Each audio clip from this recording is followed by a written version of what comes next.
Hi guys, in this video I'll teach you two options to fade in a video in CapCut. So start by adding your clip by importing it, or if you already imported your clip, simply click on the plus icon and add it to the track.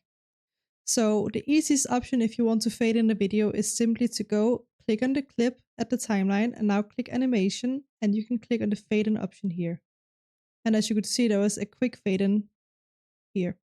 However, if you want to create a longer fade in, you can simply go here and now click on the video if it's not already selected. Click video, basic, and scroll down a little bit until you see opacity. Now at the very start of the video, I want you to click add keyframe. And now you simply move this line until where you want the fade in to go to. So I want a decent fade in. So I'm going to click here and add another keyframe again.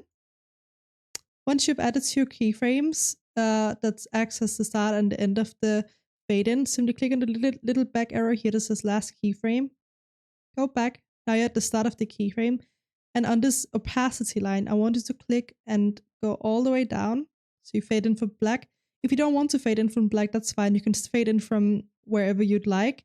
But I'm just going to show black from this for this option.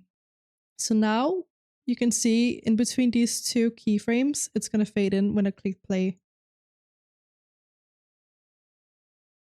And when you use keyframes to do it, it's going to give a bit more of a cinematic view to it rather than the quick fade in we saw before. But these are the two easy options you have on CapCut to fade in a video.